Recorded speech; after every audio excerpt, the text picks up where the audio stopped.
She hit 911 before she even asked his name. Blue lights, palms on tile, his stethoscope clattered to the floor like a verdict. By sunrise, she's at his hospital door, apology in her throat, and a question that could change everything. Before we dive in, make sure to hit subscribe, tap like, and share this video.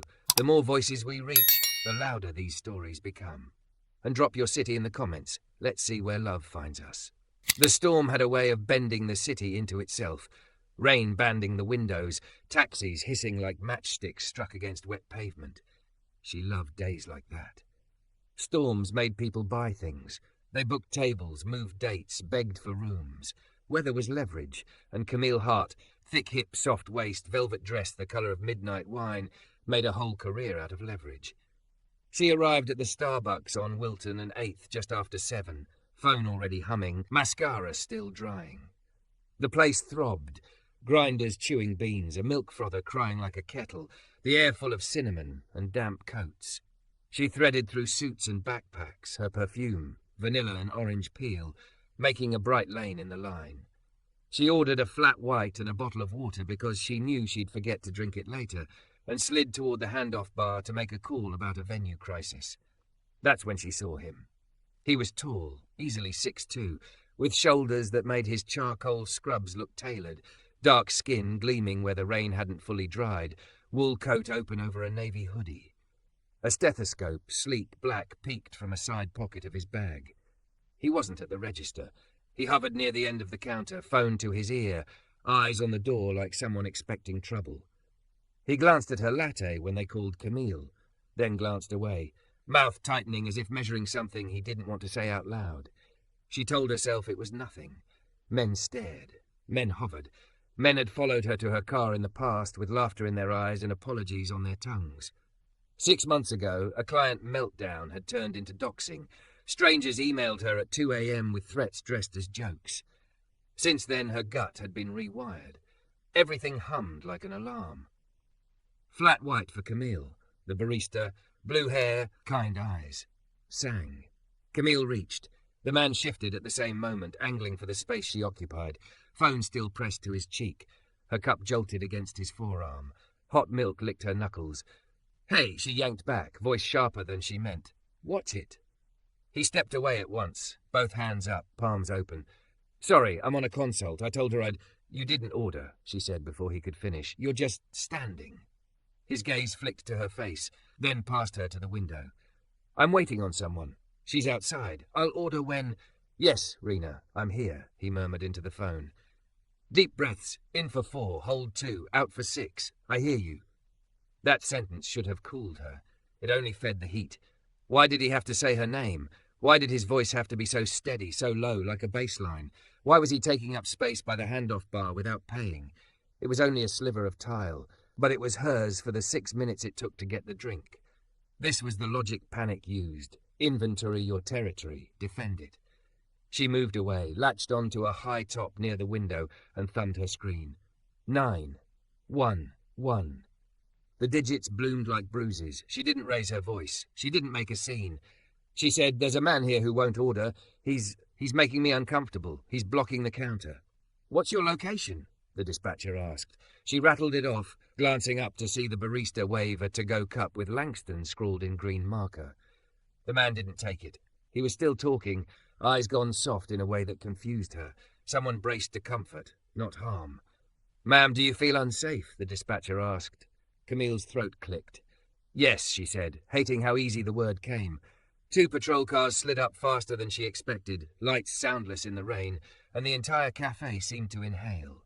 The man ended his call. He didn't run. He didn't scowl. He tucked his phone into his jacket and faced the officers with those same empty hands. "Morning," he said, voice level. "I'm Dr. Langston Reed, ER, St. Anselm's. I'm on a teleconsult with a patient. My coffee's ready. I'm just waiting for—" "ID," one officer said, clipped. The other had a jaw like a clamp. "Step over here." Blue hair leaned across the counter. "He's fine," she said. "He's here every week. He already paid. It was a mobile order." "Ma'am, step back," the clamp-jawed one said without looking at her. Camille felt the room tilt. She'd wanted someone official to tell her it was okay, to say, "We checked. He's a doctor. Carry on." Instead, the machine had woken, and now it had to do what machines do. She tried to cut the wire. "Wait," she said, moving toward them, the flat white trembling in her fist. "I called. I think I misunderstood. He said patient. He's got a stethoscope. The officer held up a hand without taking his eyes off Langston. "Ma'am, we'll handle it." Langston pulled a hospital badge from his coat and offered it. The clamped jaw took it, stepped away to radio dispatch. The other hovered close enough that his shoulder nearly touched Langston's chest. "Any weapons on you?" "No," Langston said. "Stethoscope, penlight, phone." "Turn around. Hands on the wall." Something about the sound of rubber sole on tile, his foot sliding back, made the whole cafe go quiet. The baristas froze. A kid with a backpack stared over the rim of his hot chocolate, eyes like saucers. Camille's stomach dropped. This was not what she meant. She could feel the body heat rolling off the man, see the fine tremor in the tendons of his wrist as he put his hand to the pale subway tile. "Officer," she tried again, the word tearing something soft in her throat. "Please, I'm telling you." "You said you felt unsafe," the officer said. "We're ensuring safety." They patted him down quickly, professionally, like a dance they'd practiced so many times their bodies did it without asking their brains. The stethoscope's metal bell slipped from his bag and hit the floor with a sound that was somehow both small and unbearable. Langston flinched, not from fear, she could see that now, but from humiliation. He kept his breathing even. In for 4, hold 2, out for 6. He'd taught someone else to do it moments ago. He was using it himself now. The radio crackled. "Badge checks out, St. Anselm's ER, Dr. Langston Reed, active as of last night's shift." Clampjaw returned the ID. "All right, Doc," he said, softer, as if the word itself were a towel he could hand over like an apology. "Misunderstanding. You can go." Langston lowered his hands. For a second he didn't move. He looked at the floor, then at Camille. Not down at her, not through her, but into her, like a man measuring a wound. His voice when it came was calm, almost too calm. "Do you know what it costs me every time someone does that?" he asked, not loud, not theatrical, not in fines, in living. Camille's mouth opened, closed. "I'm sorry," she said, and hated her own voice, how small it sounded. I was scared." "So was my patient," he said. He crouched to pick up the stethoscope, wiped it on his sleeve, and looped it back into the bag. "She's 17. Panic attacks. Her inhaler's at school. I was walking her through breathing and trying to get her to her mom without calling an ambulance she can't afford. I was in your way. I get that. But I told you what I was doing." "I didn't hear you," she whispered, which was true and not true. She had heard. Her fear just ate the meaning before it reached her. Blue hair slid the cup toward him again, gentler now. "Langston," she said like a friend. "It's on us." He shook his head. "No, you made it already. You deserve to be paid for your work." He tapped his phone, left a tip so large the register beeped, and finally glanced back at Camille.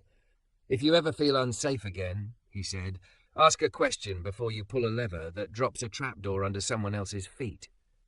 "I want to make this right," she said too fast. "Tell me how. I'll call the precinct. You can't return minutes," he said. Then his phone buzzed and he was moving, not angry, something worse, something scorched and careful.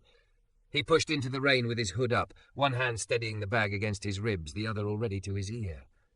The officers left. The cafe exhaled. Conversation rose in a nervous froth that tried to be normal and failed. Camille stood rooted, latte untouched, staring at the door he'd passed through. Her skin felt too tight. Her dress clung in places she'd once loved and now wanted to crawl out of. She put her cup down and pressed her palms to the counter. Blue hair didn't scold. She wiped a ring of coffee from the wood and said quietly, "He saves people here. Sometimes right there by the pastry case, you didn't know." "I should have," Camille said. She thought of all the training she'd led for clients. Trust your instincts. Don't ignore the red flags. She thought of how many of those red flags were just the colour of someone else's skin in a white woman's peripheral vision. Outside, the rain thickened. She grabbed her coat and went after him. He was gone. Of course he was. The street had already swallowed him. Umbrella tips like beetlebacks, buses churning wake through crosswalks, a siren rising somewhere east. On the curb sat a paper cup with a green mermaid and a misspelled name. Langston. She picked it up without thinking, then realised how absurd that was and set it down again, hands useless, heart hammering. Her phone vibrated. Her assistant, the governor's liaison, wants an answer in 10 minutes. Can we promise Saturday? Camille stared at the screen, then typed, "Tell him yes. And find me a contact at St. Anselm's ER. I need to send an apology. A real one." She paused, erased apology, typed, "I need to show up." She tucked her chin into her scarf and stepped into the rain. Not because she had anywhere to be, but because standing still felt like agreeing with the version of herself who had dialed those numbers without looking a man in the eyes. Somewhere, a siren cut off mid-wail. Somewhere, a 17-year-old girl was counting her breaths because a stranger with a calm voice told her how. Somewhere ahead of her, Dr. Langston Reed was walking fast, and she did not know it yet. But before the week was out, she would know exactly how long his stride was, exactly how he took his coffee, exactly what it cost him to forgive her, and exactly why the first words she'd ever said to him would haunt the last words she'd ask him to hear. About, "What's her P? I don't have a phone number. Just message me here anytime." Don't forget to subscribe for more intense cinematic love stories. Your click helps us make the next chapter. The next morning smelled like bleach and rain, the kind of hospital morning that keeps its own weather no matter what the sky is doing. She left her car in a metered spot and walked the 3 blocks to St. Anselm's with an umbrella and a letter in a stiff white envelope. She wore a black sweater and jeans that loved her hips because she didn't trust herself in a dress today. She didn't want to look like someone arriving with charm as currency. Security stopped her at the sliding doors. Visiting hours start at noon. "I'm not visiting," she said. "I'm apologizing." She lifted the envelope to Dr. Langston Reed. The guard's eyebrows climbed. "You and every journalist in town?" "I'm not press," she said. "I'm the opposite of press." And then, because she believed in telling the truth even when it made you smaller, "I'm the woman from the Starbucks." Recognition clicked. The guard's posture changed, not hostile, just evaluating. He took the envelope. "Wait here." He disappeared behind the frosted glass.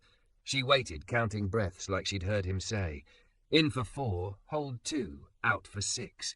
She wrote the counts in her head like chalk on a schoolboard and wiped them away, wrote them again. She could have emailed. She knew how to craft a public statement with all the right verbs. Acknowledge, apologize, commit. She also knew how easily those words turned to air if you didn't put your feet where your mouth had been. The doors sighed open. Langston walked out in rumpled scrubs and a slate-grey jacket, hospital badge clipped to his pocket. He looked older than he had in the cafe and younger at the same time, which she recognized as the standard paradox of people who rescue others for a living. He saw her, paused, and in that pause she realized she had no right to expect anything from him. Not even a hello.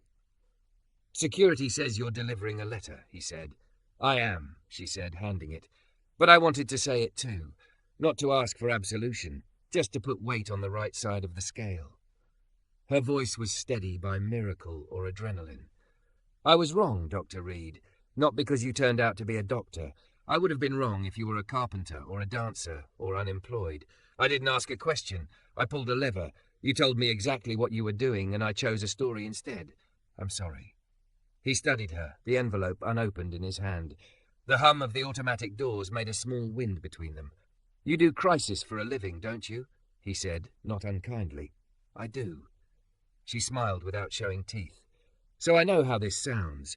I know apologies are often press releases to one person's ego. I can't build a narrative where I'm the brave one. I can only be the one who was wrong and is here to say it and keep saying it in what I do next." His pager chirped. He glanced down, then back up. "I have 3 minutes. Then I'll use 2, she said. "Is your patient okay?" The girl. "I can't discuss patients," he said, "but she made it through last night. That's public enough. We didn't call an ambulance, which would be on a log anyone could pull." He slipped the envelope into his jacket without breaking eye contact. "What do you want from me, Miss Hart?"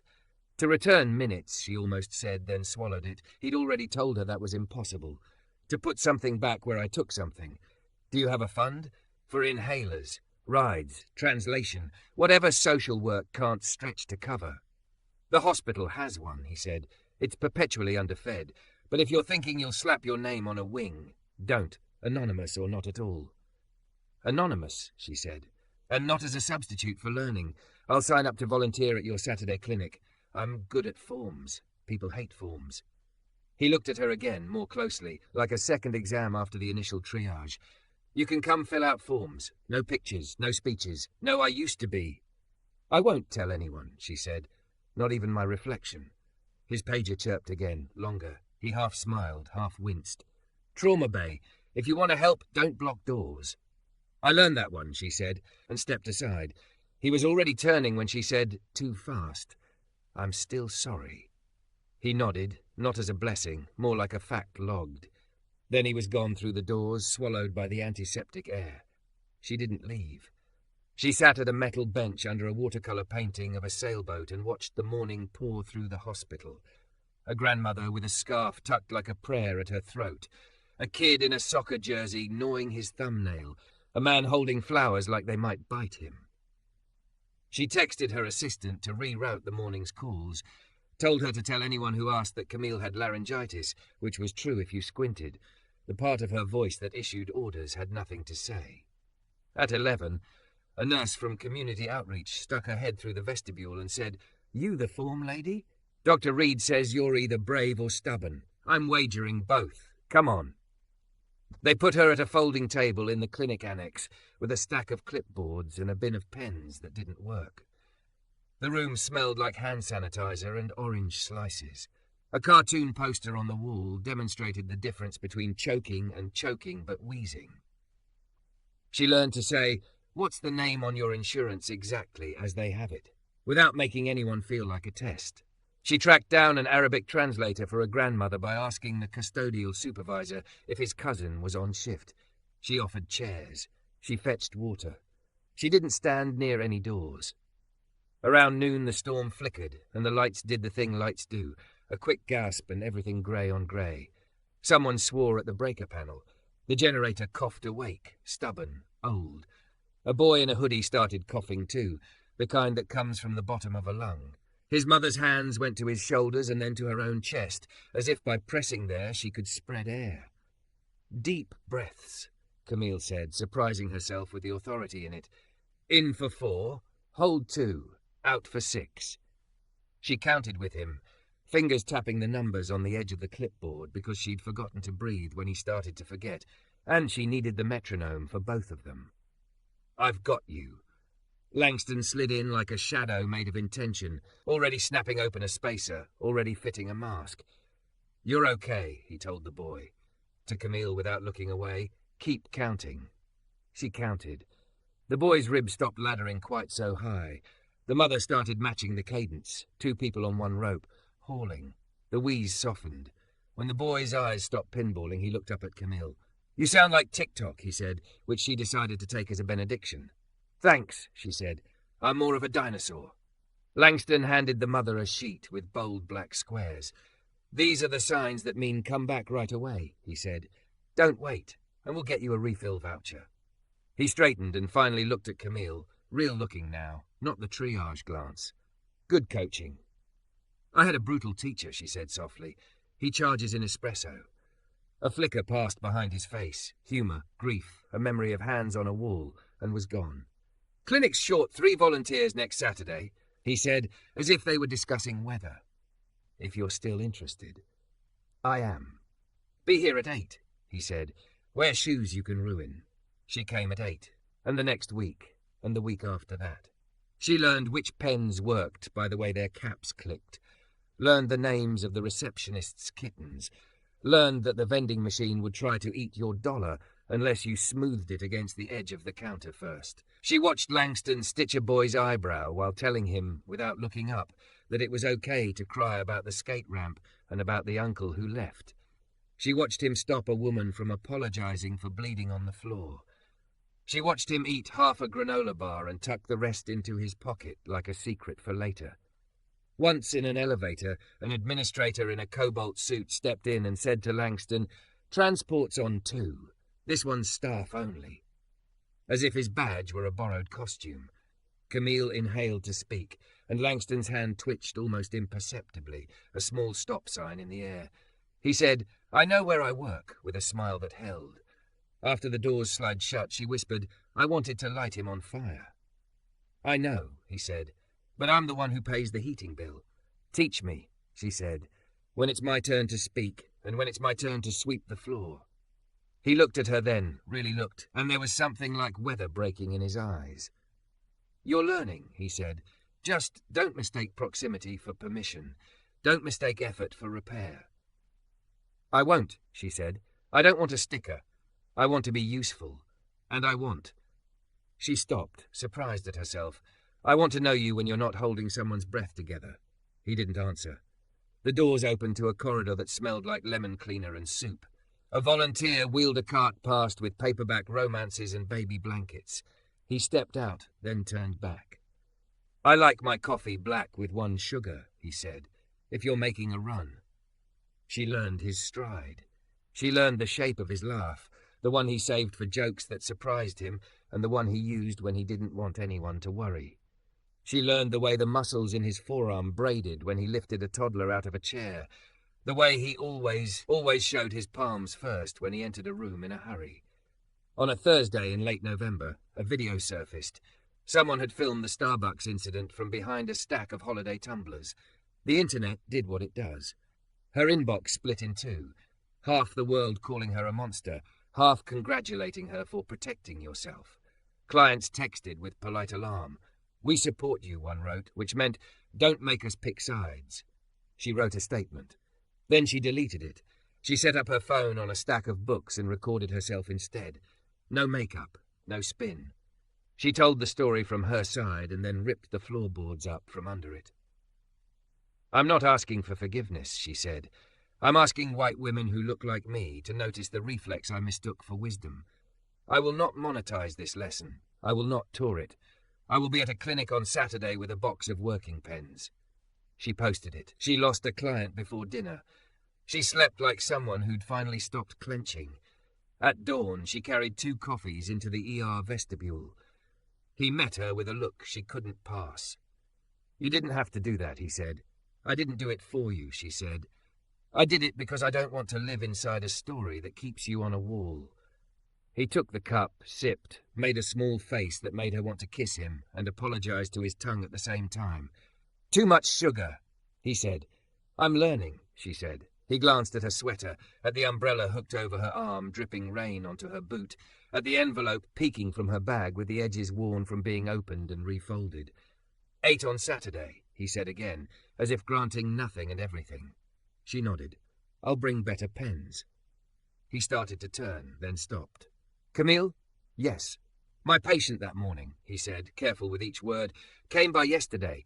She had written breathe on her wrist in purple ink. She's buying her own markers now. That's not your victory, but it's good news. Tears prickled behind Camille's eyes, not the showy kind, the kind that feel like salt finding a crack. Good news counts, she said. He nodded once and disappeared into the bright. She stood there, thick-hipped and mortal, holding the door open for 3 people in a row, because sometimes usefulness is that small. Outside, the storm had finally moved on. The city smelled rinsed. Somewhere a bus sighed. Somewhere a girl traced letters on her skin and counted to 4, to 2, to 6. And somewhere inside her, something that had been locked from the wrong side slid its bolt, quiet as a door learning how to close without slamming. The first snow came like a hush over sirens. By evening, the streets around St. Anselm's were powdered sugar and tyre slush, and the hospital's lobby poinsettias looked like something out of a hopeful postcard.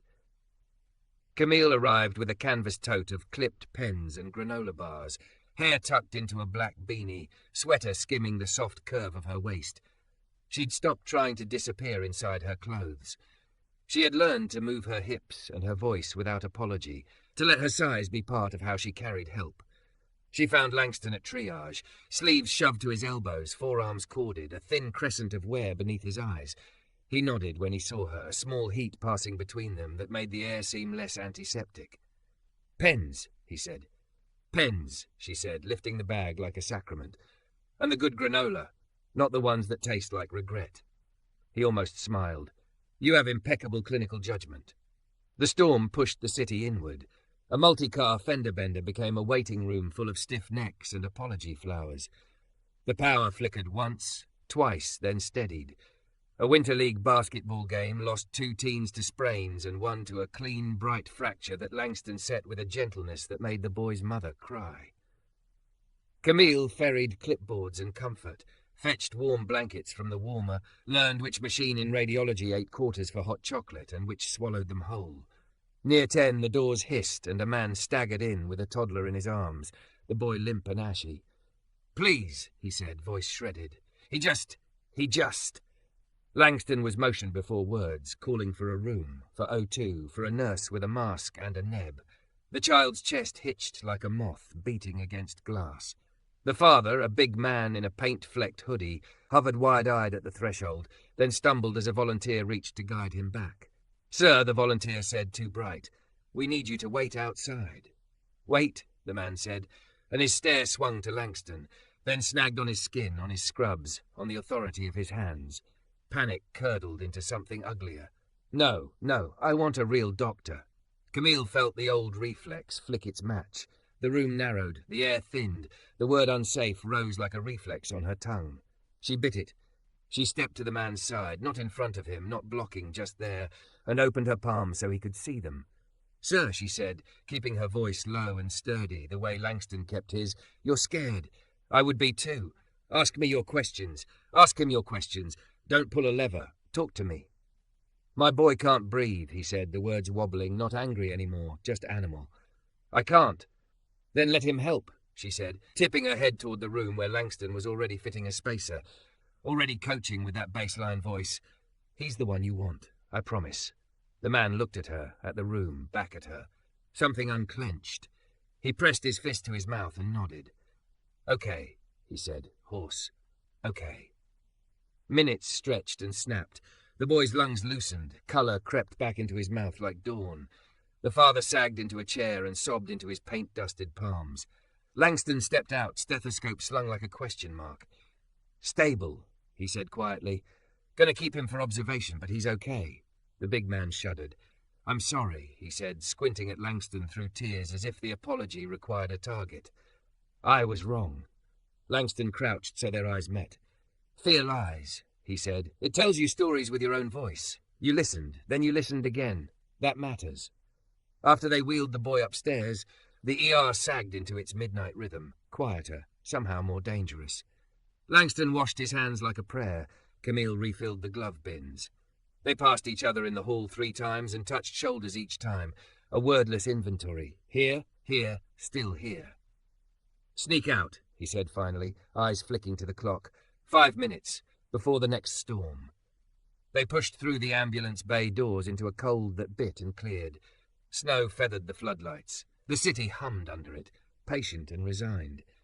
"I saw the video," he said without preface, hands in his jacket pockets, breath a white metronome. "The way you told it. Not for permission." "I didn't want your life dragged," she said, "but I couldn't stand the chorus in my inbox, either the pitchforks or the parade. I wanted to say to the women who look like me, stop mistaking your pulse for proof." He nodded. "You did that." "I keep wanting to ask if you forgive me," she said, almost laughing at herself at how boring that question had become. "And I keep remembering that's not the point." "It's a point," he said. "It's just not a receipt." Silence swelled, companionable and raw. Somewhere a plough growled. A nurse smoked under the awning, eyes closed, face tipped to catch flakes on her lashes. "When my mother died," Camille said, words appearing before she could curate them, "I answered emails from the funeral home in between writing scripts for a client's apology tour. I know exactly what a receipt looks like. I don't want one from you." She turned to him. "I want a job, not a check, a job that doesn't end, the kind where you learn how to hold the door every day until your arms shake, and then you keep holding it." He watched her, that triage stillness in his body, the kind he brought to rooms full of panic and blood. "What job is that?" "Family," she said, and her own voice surprised her. It didn't tremble. It didn't ask. It rang. "I want to make a life with you, not to sandblast what I did, to build something stronger than the worst 2 minutes of me. I want to wake up when your pager shrieks and hand you coffee and curse the universe with you and kiss you in the doorway and not stand in it. I want to learn your mother's greens recipe and carry umbrellas that don't collapse in wind and buy out the entire aisle of working pens. I want to count breaths with our kids when they're scared and with you when you are. I want... She swallowed, laughed at herself, let the laugh go. Marry me, Langston. The night seemed to tilt, not like falling, like a ship turning toward a truer heading. He didn't move for a heartbeat. 2, 4. He looked at her mouth, at her hands, at the place on her wrist where a vein beat like a drummer under skin. Then he stepped closer until the floodlight cut both their shadows into one long shape on the wet concrete. "You don't owe me that," he said softly. "I know," she said. "That's why I'm sure." He exhaled, slow, out for 6. "People propose to me in the weirdest rooms," he said, a ripple of humour arriving like warmth. "Usually after I've pulled a chicken bone out of a throat. Top that with a toddler neb and a snowstorm," she said. "Very romantic." He rubbed his jaw, thinking, "I don't want to be your penance." "You're not," she said. "You're my choice." "And I don't want to be proof," he said, "that you changed, that anyone can." "You're not," she said again, and felt how true it was, how it set something in her sternum to rights. "You're you, I'm me. The job is us." He stared at her like you look down a long hallway and finally spot the door you've been trying to reach. "Ask me again in a place that isn't a loading dock," he said. "Ask me where you once pulled a lever." Her breath caught. "Now?" He checked his watch. "I'm off at 6. A grin ghosted. "Blue hair owes me a favour." "Her name is Jules," Camille said, smiling back before she could stop it. I finally asked. "Good," he said. "See? Questions." At 6:17 a.m., the Starbucks on Wilton and 8th smelled like cinnamon and last night's espresso. Wet coats steamed under the air vents. A man in a reflective vest dozed over a muffin. Jules, blue hair tucked into a knit cap, looked up and grinned as they came in. Langston in his wrinkled jacket. Camille in a dress the colour of a bruise healed to lavender, hips soft and sure. "You two," Jules said, sliding 2 cups across the counter, names spelled right for the first time. "On the house! Don't argue with me. I've been waiting for my meet-cute sequel." Camille turned to the handoff bar. It was the same sliver of tile where she had once counted danger instead of faces. She set her palms on it, not to claim it, just to thank it for holding her weight. Then she faced him. The room gone quiet in that pre-shift way, the city outside deciding whether to be day. "Langston Reed," she said, and the way his name felt in her mouth made her think of doorways and winter light. "Marry me. Not to erase me, to write with me, to make a house where no one yells back up at the person carrying breath." He didn't make her wait long. He stepped close enough that she could see the nick on his jaw from a rushed shave, the fine spray of snowmelt drying in his hairline, the way his eyes warmed from flint to amber when he let himself be seen. He lifted his hands, palms open, like he always did when he entered a room he loved. "Yes," he said, "on one condition." "Name it." "Every time fear tells you a story," he said, "you ask me a question before you pull anything." She laughed, a wet, grateful sound that made Jules swipe her eyes and pretend it was steam. "Deal," she said. "And when your pager screams at 3 a.m., you let me swear at it first." "Deal," he said, and kissed her there, in front of the mermaid logo and the pastry case and the exact square of floor where she had been wrong. He tasted like black coffee with too little sugar and a night spent saving strangers. She tasted like orange peel and rain and the kind of woman who learned. Behind them, a customer tapped his cup against the counter like a toast. Someone else clapped, awkward and sweet. Jules rang the bell they used when a giant mobile order came through and called it a wedding march. Outside, the snowlight brightened. The city stirred. Somewhere, a girl capped her purple marker and made toast. Somewhere, a big man kissed his sleeping son's hair. And in a Starbucks that had once been a trapdoor, a thick, curvy, undeniably sexy white woman told a black doctor to marry her. And he did. Not because she begged, but because she asked the right thing the right way. Palms open, counting their breath together. In for 4, hold for 2, out for 6, and into whatever came next.